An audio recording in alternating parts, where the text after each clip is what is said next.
Thanks for joining us again today. Today we have another Technician of the Year award winner, and that is Rob Plain from Lionheart Critical Power Specialists. Thanks for joining us, Rob. Good afternoon, Nathan. So, Rob, can you tell us a little bit about Lionheart Critical Power? Sure. We've been in business for about just had our 20-year anniversary. We're an independent service provider. It's veteran owned. We've most of the owners actually spun off from some of the larger OEMs. So we have a lot of talent pulled in from I won't mention any names, but a lot of the bigger OEMs. We're based mainly in the Chicago market. We're kind of branching out a little bit across the country, but I actually looked up a couple numbers earlier just for fun. We've got about 4,500 generators under contract and almost a little over 8,000 transfer switches that we have under customers' contract for maintenance and repairs and things of that nature. Oh, nice. So let me ask you, because I see that you're in a hotel room. So you mentioned you're expanding and you guys are kind of looking in new markets. Where are you at now? Like I say, principally in Chicago area. We have quite a bit of work up into Wisconsin. We're actually opening a branch in Indianapolis pretty much as we speak. We have a few customers that we've traveled for. It's through one of the OEMs. We've got pulled into doing a little bit of service work. So I'm actually at a hospital out in Wyoming. We've sent one of our techs to a hospital in Alaska before. So we get around a little bit, but for right now, it's mainly the Chicago area with Wisconsin and moving into Indiana. Outstanding. Now, how is Wyoming right now? I love it. Every time I come, I'm not coming home. It's nice. So let me ask you, you won the Technician of the Year award. So that means you are a Journeyman Certified Technician. So can you talk to us a little bit about what the Journeyman Certification kind of has done for you in your career? I think it's helped more on less of an individual basis, and I think more for our entire company. I think we have, I want to say around 22 or 23 technicians, and I did a quick head count this morning. I believe 14 of us are Journeyman certified, with others soon to follow. So being an independent company and not tied to an OEM, it's a feather in our hat, to say that we have guys that are trained and certified and up to speed, and it definitely helps when approaching customers and whatnot to let them know you've got trained and qualified people on your job. Yeah, that's great to hear. Wow, 14 people certified right now as journeyman. That's pretty impressive. And since you were a TOYA winner, let's kind of talk about that. Since you've won the Technician of the Year award, which was in 2018, can you tell us a little bit about how things have been since then? Yeah, sure.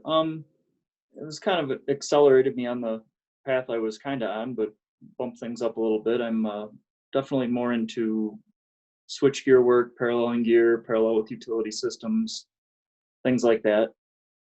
They've kind of upped our internal training a little bit and kind of pushed me along that path, which it's rewarding. I'm thankful for it. Well, that's great. That's great to hear. And it's nice to see that you were able to get something out of that experience. Now you're still out in the field now. You're going right now. You're working on a hospital in Wyoming. Can you kind of just tell us the feel of things out there concerned with the COVID-19 concerns? Yeah, sure. Granted, the line of work that we're in, it's a lot of life safety equipment. It's a lot of things that we really can't postpone.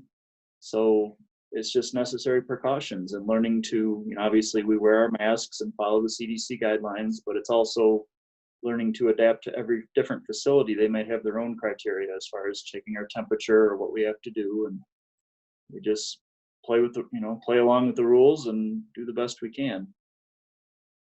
Yeah, that's one of the things about it, because we're in one of those fields where you can't just pause momentum. Things need to get kept on working on, especially like right now you're at a hospital or working on a hospital. So all these things just need to keep on going. And I don't think a lot of people realize that the technicians have to keep on going out there and seeing these people.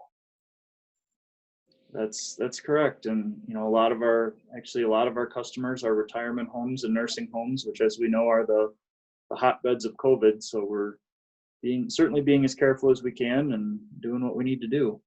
That's exactly right, Rob.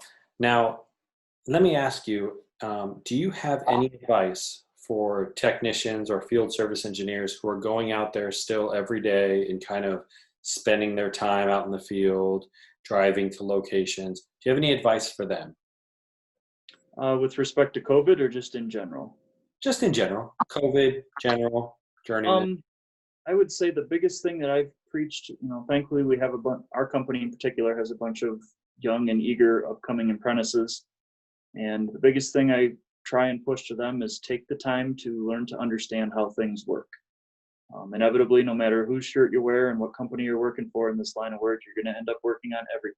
You end up working on a Cat, a Cummins, a Generac, and the best you can do is have a good fundamental understanding of how things work, and it makes life a lot easier. And do not be afraid to, none of us are ever going to live long enough to learn everything, so do not be afraid to reach out to coworkers, and see what their experience has been. A lot of times they've stumbled across something that you haven't yet.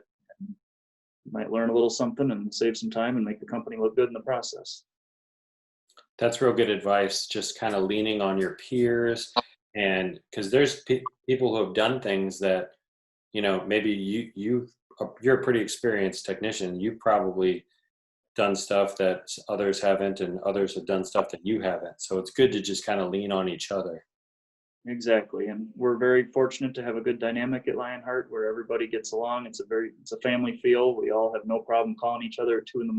and saying, "Hey, what do you know about this?" And we'll always answer the phone. So, Well, that is a very close group, because if some of my coworkers called me at 2 a.m, I'd be pretty upset. Well, Rob, I want to thank you so much for joining us today. We appreciate you spending the time.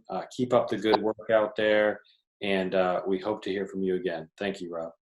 thanks to EGSA for all you guys do for our industry. We appreciate it.